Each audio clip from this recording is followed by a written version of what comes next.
You have to let go and recognize you're in somebody else's time, somebody else's culture. If the bus doesn't come for 12 hours, and the bus doesn't come for 12 hours, you find something else to do. You buy a watermelon and you sit in the park. I mean, there is people who would be extremely scared, like also like what you said, no, you arrive there, everything is different, you don't know much at that point of time. You need to go with the flow, and that's something that either you are made for it or you are not. And that's Yes, look, that's the exactly. It's not for reality. everybody. Obviously, people listening here, I can well imagine they're expats. They already gotten over the fear, or they've embraced the challenges. And after a while, it stops becoming a fear. Other people I recognize where they would say, why would I want to do that to myself? Why do I want to go through that additional stress? I'm happy here in Los Angeles or London or wherever you are. I don't need Mm. it. I don't place value. I do for myself, but I don't place value judgment on other people if they don't feel that kind of travel, particularly hard scrabble travel in the backpacker back in the day. It's not for everybody, and it shouldn't be. Not easy. And I got dysentery 3 or 4 times, and I didn't get arrested until I started making films. We can talk about that later. I was perfectly safe. They were wonderful people. So only when I showed up with film cameras is when I started getting in Yeah, trouble. people get scared, eh? Yeah. I can imagine. One thing that I also wanted to ask you, because you were saying also like when you start traveling, there was no phones. You were calling like 2 minutes home maximum, and that Yeah. was the whole back and forward that you had with home.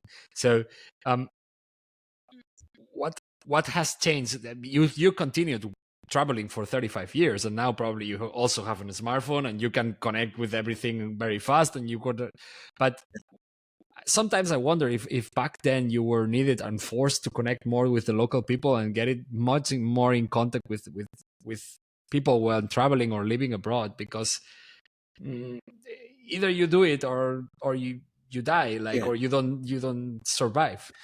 Yeah, you have to. I think. I remember some wonderful conversations I had with.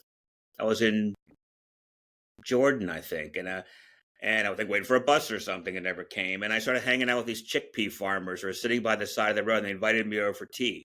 And of course, they spoke no English, and I spoke no Arabic, except from a Lonely Planet, where I pulled out a book and showed where where I lived, New York City. That was Mm. the only reference point. But we sat there and we talked for hours and hours. No one pulled out a phone. There was no Google Translate. It was just somehow we communicated. Now, of course, it was rudimentary communication. We weren't getting into deep thoughts, but it was a substantive conversation I wouldn't have had today, I think. Because by now we would have got an Uber, or they'd be on their phone, or somehow there'd be something between us that could make it either easier through Google Translate, or we could get out of there sooner. So Mm. having those long waits and things and being forced, quote unquote, to talk to people brought out such wonderful conversations you wouldn't have otherwise. Now, I remember a couple years later, one of my next trips was I went to Southeast Asia, and on my own, I went to Burma, Myanmar, and then that place was really kind of difficult to get to, and again, that was a bit rougher because it was sort of closed off politically. But I remember sitting there on my own, and all I had was over a paperback I did, but I met so many people because nobody was looking down at their phone. They would Mm. see a stranger, they would see a single traveler over there, and it was always being invited over because I was sitting there alone. Okay. So you kind of, when you have no other distractions, invariably you look around you and you work with the world that's in front of you. So I met so many lifelong friends that way that I probably wouldn't have if I had my nose buried and I was reading the New York Times. Absolutely, absolutely, and not only that. I think there is a whole fact of, I don't know.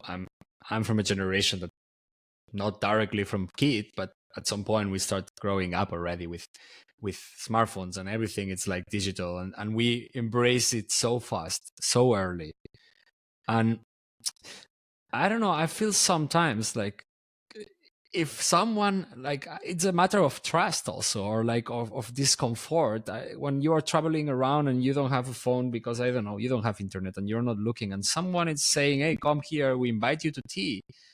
I don't know if a lot of people from my generation will feel scared, actually, more than than well invited. And I'm generalizing, of course, like, of course there is a lot of people, but we have also this sensation of like being scared of a lot of things, or the Yeah. human interaction part, at least. We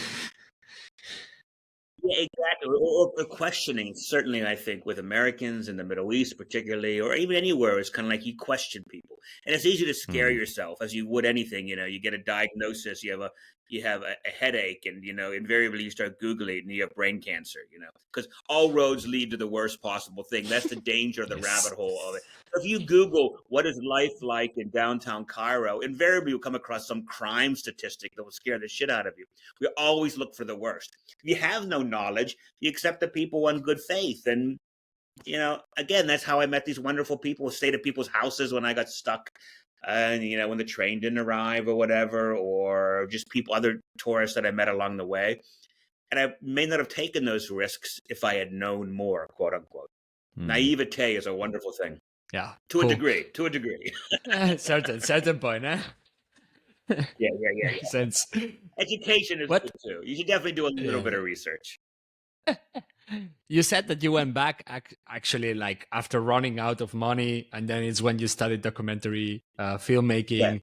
Um, I suppose that took some years of studies, and then you start traveling again. But was that also like you start traveling for doing documentaries at that point? It was already that thing, or like how do you divide traveling for doing documentaries versus traveling for pleasure and Well, I still do travel for pleasure, but now I'm in my late 50s, so now I do want a comfortable bed, and I'm okay to to Mhm. get the Uber, and I like the creature comforts a little more than I did when I was a man half my age. But yeah, there was a great divide when I came back from that trip. I guess 8 or 9 months. I forget how long I was gone. I resolved to somehow, as I say, get in this business and come back and have somebody else pay the dime. Or, Mm. and it's less cynical, I just love the culture. I met archaeologists and I met stonemasons and these local peoples along the way, and I want to tell their stories. So I went back, and I went back to grad school for filmmaking, but this time documentary.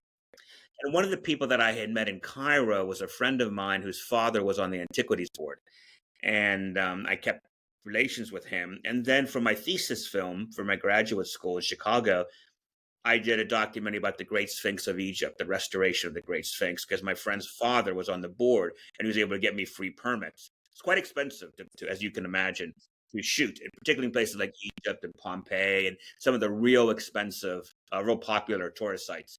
I did it all for free on a cheap visa. So I went over there and I made my graduate film with the student cameras that shouldn't have been taken out of Chicago. I took them to the Giza Plateau for like a month. If you liked this short video out of the full episode, you can find the link to it around here and in the description below. Of course, if you are also interested in checking out other episodes, please subscribe and like.